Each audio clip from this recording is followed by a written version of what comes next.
quanto mais tempo passa de vida, mais você vai reparar nas pessoas que a espiritualidade age nas pessoas. Você já viu uma criança de 10 anos de idade conversando e você fala, meu, olha a locução que tem essa criança, a construção verbal, olha como ela se expressa. E você fala, é um cara maduro, com 10 anos de idade. E às vezes você pega um cara de 50 anos de idade que é um moleque, completamente idiota, que não consegue criar uma frase sem ofender, ou sem gritar, ou sem aumentar o tom de voz, etc, etc.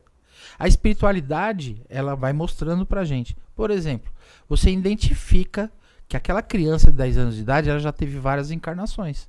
Ela já tem uma história, o espírito maduro. E aí ele vai envelhecendo, ele vai só crescendo.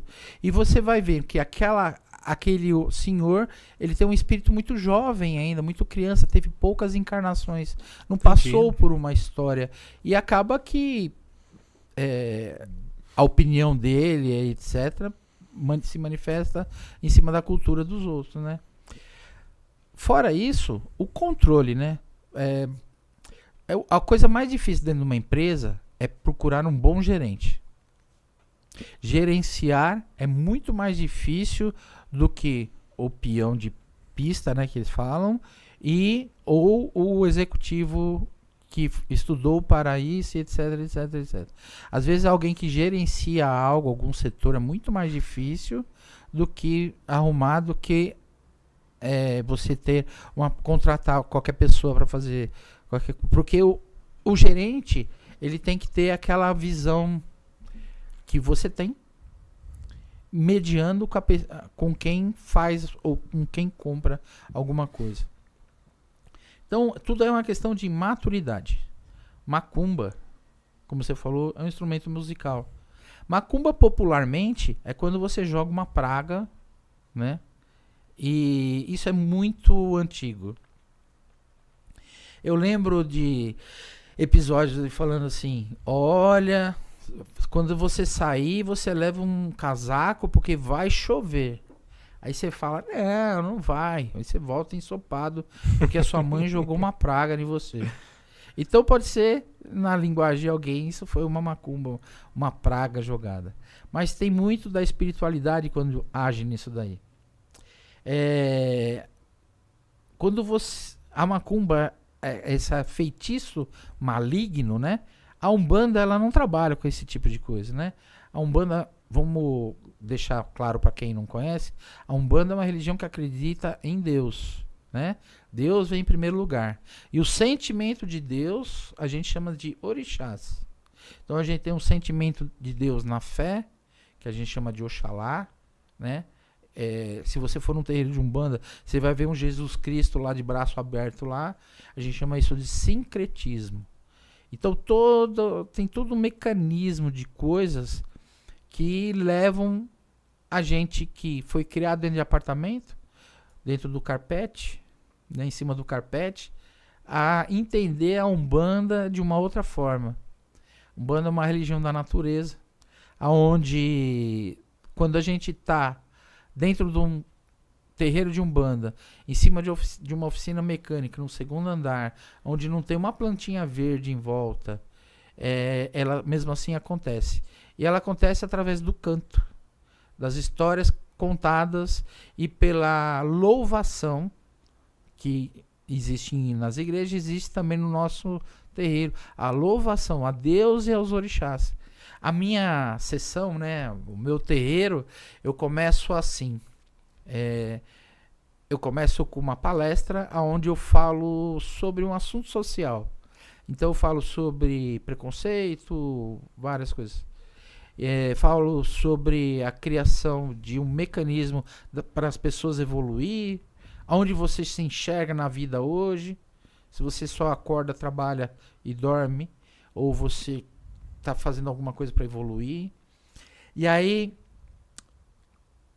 meia hora assim, quando dá o horário, eu falo para todos levantarem, e aí quando uma ou mais pessoas reunidas falando no nome de Deus, Deus aqui está presente. E é Exu que avisa ele lá no céu que vai começar uma sessão aqui. Aí eu grito, Laro Exu, aí brum, explode de energia dentro do terreiro.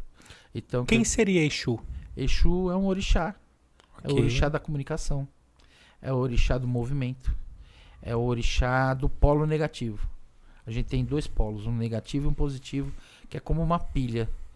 É o positivo e o negativo. Um é Perfeito. mal, o outro não é ruim. Não existe o bem e o mal, Uhum. né? É tudo uma opção, né? Ok. Você fuma? Não. Se você fumasse, era uma má opção. Era o polo negativo. Você come gordura? Bastante. Então, é nóis. Pode ser que o exagero disso seja o polo negativo. Mas a gente precisa da tal da gordura também para comer. Então, a gente tem os 2 polos. Entendi. Né? Exu trabalha no polo negativo, que é o polo absorvedor. E o lado positivo, que são dos orixás, é o lado expansor. E eu vou dar um exemplo simples assim. Por exemplo, a fé.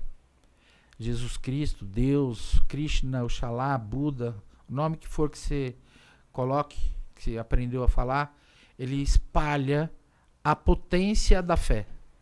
Então, a fé é você acreditar em você mesmo, você acreditar em algo maior, é você sair do parado. Fé demais, é uma palavra até engraçada, fé demais gera o fanatismo, que é a essência da palavra fé.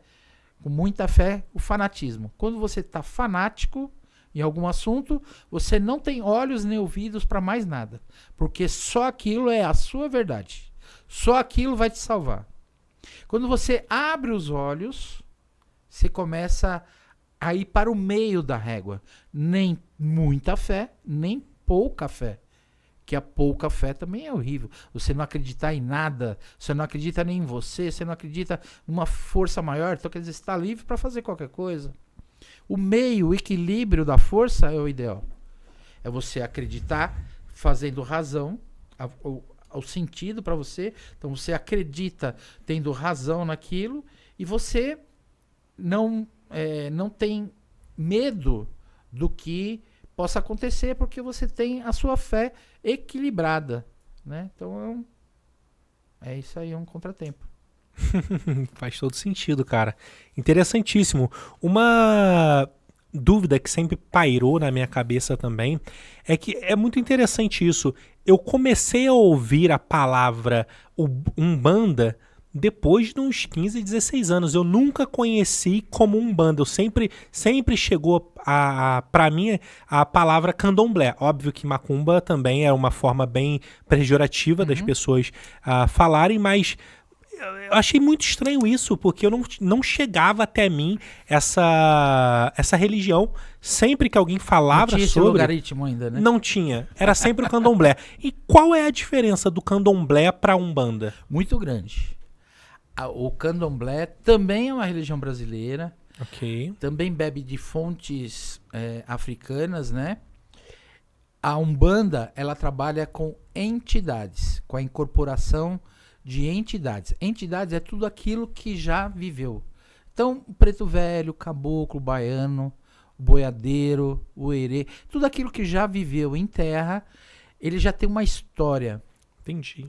Então, essas pessoas, elas vivas, elas têm a história, e aí quando elas desencarnam, quando elas morrem, elas vão para Aruanda, para o céu.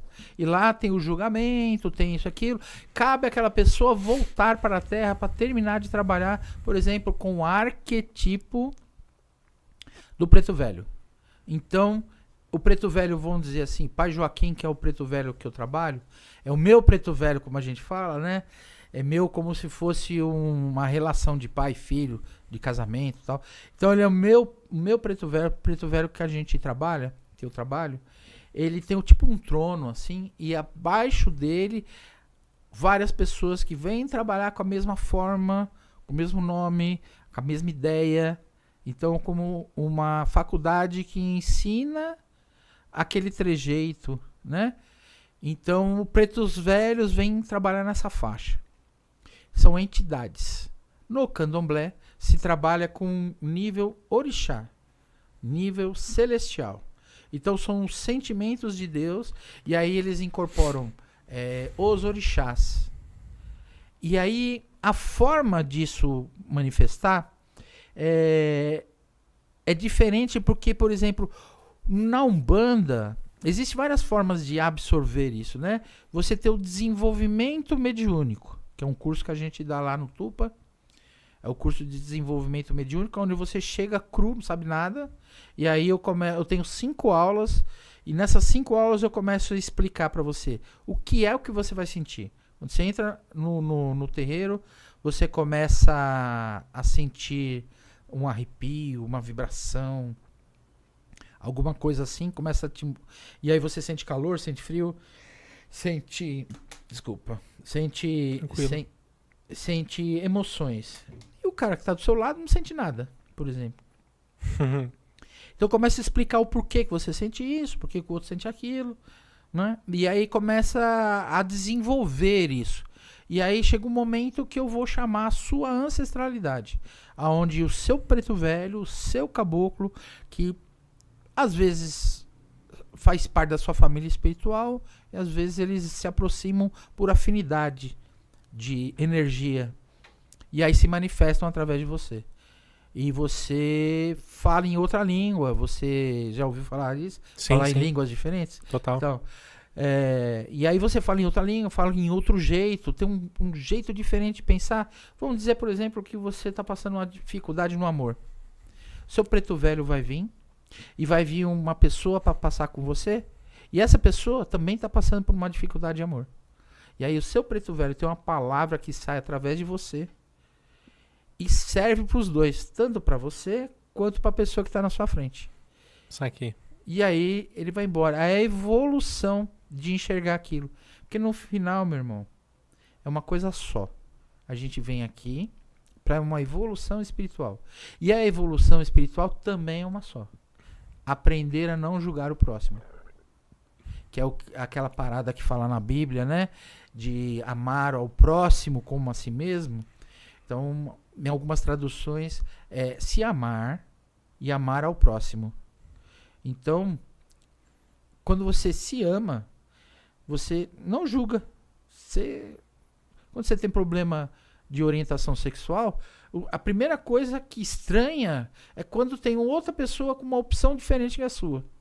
Puxa vida, aquele cara lá é gay, aquela menina lá é sapatão e etc. E começa aqueles julgamentos que não faz sentido nenhum, porque eles não são da sua família, não estão dentro de você, não convivem com você. E aí, por que você está julgando o próximo? E aí, quando você começa a conviver, você vai ver que é uma pessoa maravilhosa, que tá, né? Porque vai ter pessoas com orientação diferente da sua, vai ter pessoas com uma opinião diferente da sua, vai ter uma pessoa com uma religião diferente da sua, com um jeito de pensar, e tudo isso faz parte. Conviver, aprender. É essa parada. É aprender e respeitar o próximo. Só isso. Quando você aprende a respeitar o próximo, todo mundo que vem é só amor. Quer ver uma evolução que eu falo sempre? A minha orientação sexual é bem definida, né? Eu nunca tive dúvida dela, sempre foi bem clara pra mim. Mas quando eu vejo, por exemplo, tem um homem que ama outro homem, ele rompe a barreira, a bolha da carcaça, e ele enxerga no próximo amor. Só isso. Ele enxerga Perfeito. amor na outra pessoa. Não importa. Ele pode amanhã não dar certo e ele enxergar amor em uma mulher. E ele enxerga amor. Então quer dizer, e eu vou julgar o amor do outro, do próximo? O amor, ele jamais pode incomodar alguém, né? Então, e religião é isso. Religião é amor. Agora, quando eu falo que é pecado isso ou pecado, na Umbanda não tem pecado. A gente fala que na Umbanda não tem quizila. Tudo isso é uma questão de julgar e colocar as pessoas dentro de grades, dentro de julgamentos. Perfeito. Ué, tu curtiu o conteúdo que tu acabou de assistir? Então deixa teu comentário aí, curte e compartilha com teus amigos pra geral ficar no hype. Não esqueça de seguir @HypeTalksBR em todas as redes sociais. Valeu? Tamo junto e até a próxima.